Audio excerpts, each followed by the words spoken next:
Hey, what up, Big Rat? 3-10 back at it. Just finished watching Raw. Gonna get you some quick results on this one. I promise this one will not be short. Unlike I say in my other videos, this one I intend to be at least 10 minutes long. Okay, Raw starts off, and we find out that Shane McMahon is gonna fight Randy Orton at No Way Out in a no-holds-barred match, which I don't have a problem with. I told you 1,000 times, Shane McMahon in a hardcore style match is amazing. Look at his match with Kurt Angle at King of the Ring 01. I liked his match with Vince at WrestleMania X7, even though I know most people didn't. When he has weapons in his hands, he's a pretty good wrestler. Well, I guess having weapons in your hands can't be considered a wrestler, but he can entertain you, and he puts on good matches. Him versus Kurt Angle is one of my favorite matches from... It's not just my favorite match. It's not just my favorite match from Shane McMahon. That's a given. It's not just one of my favorite matches from 2001. It's one of my favorite from all time. Also, but when he gets the kendo stick and starts beating up the Legacy when they try to jump him, I could tell there was a botch when Teddy DiBiase tried to come in and he sort of like missed him and hit him at the same time. And also there was no selling by DiBiase. You see him whack DiBiase, 1, 2, 3, 4, and DiBiase just running and he's getting hit by the kendo stick. I'm like, wait, what? So that bothered me a little. Regal and Layla defeated Punk and Mickie James when Regal hits Punk with the knee. Pretty straightforward. They have a rematch next week for the IC title. Crime Time beats Priceless by DQ, which is the rule that I hate the most in wrestling. The rule that if a tag team is in for more than 5 seconds, they get disqualified. Kane and Mike Knox defeats Kofi and Ray. I found on WWE.com yesterday that Mike Knox was in the chamber, which kind of pisses me off. I don't really like Knox. Never have. He's so boring. But maybe he never got his chance. Like, you never know. Maybe in the Elimination Chamber I'll see him in a different light. Kane wins that match when Knox blocks the 619.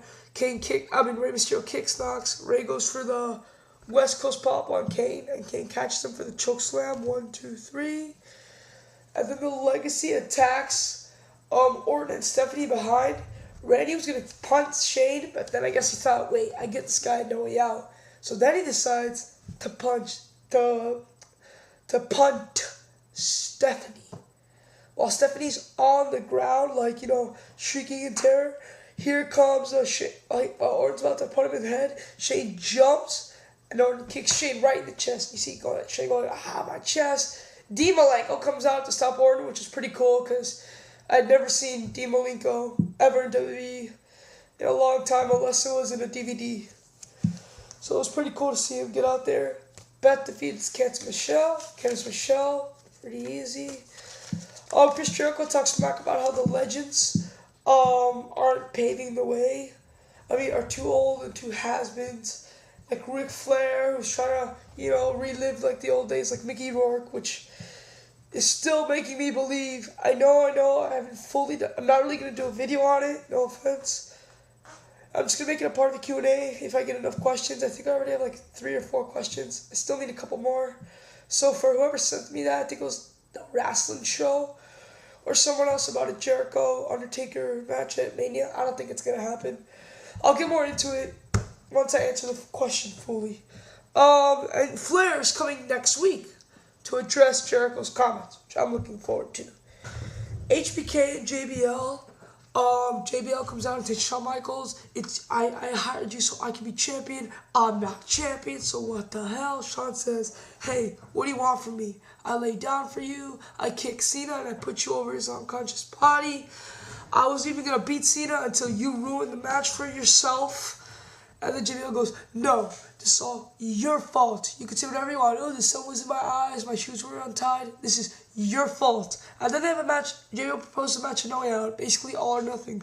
Shawn wins. Shawn gets all the money he needs. And he's free from JBL services. If JBL wins, JBL owns the Shawn Michaels name forever. Now, I guess this kind of throws down. It's very unlikely now that Shawn will fight JBL at WrestleMania, unless The only way that happens is if JBL wins and No Way Out. And then Shawn's like, come on, give me a second chance, I'll do anything. And then they come up with some crazy stipulation, like maybe the world title involved or some shit like that. But unless that happens, I think that this feud's going to end at No Way Out with Shawn winning. I wouldn't be disappointed, really, because then it's almost guaranteed that Shawn will fight The Undertaker at Mania. But we'll see. I have to wait and see.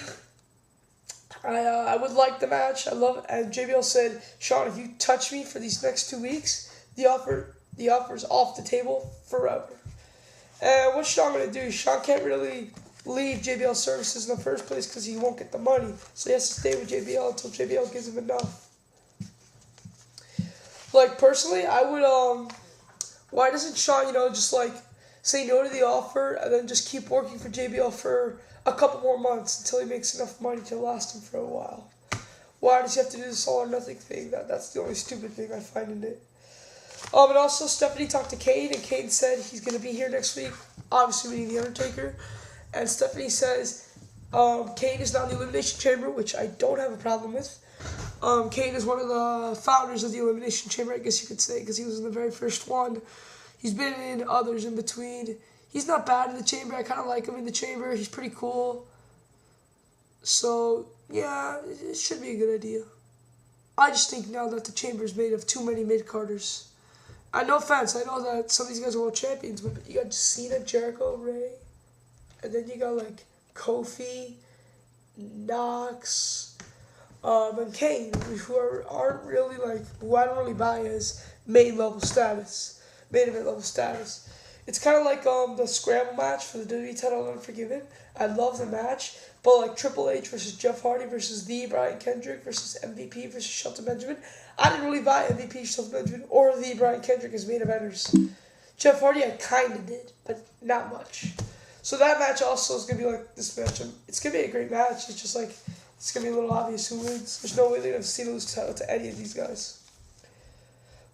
That's why the only way I thought Cena would lose title to would have been JBL if JBL was in the Chamber, but that ain't happening.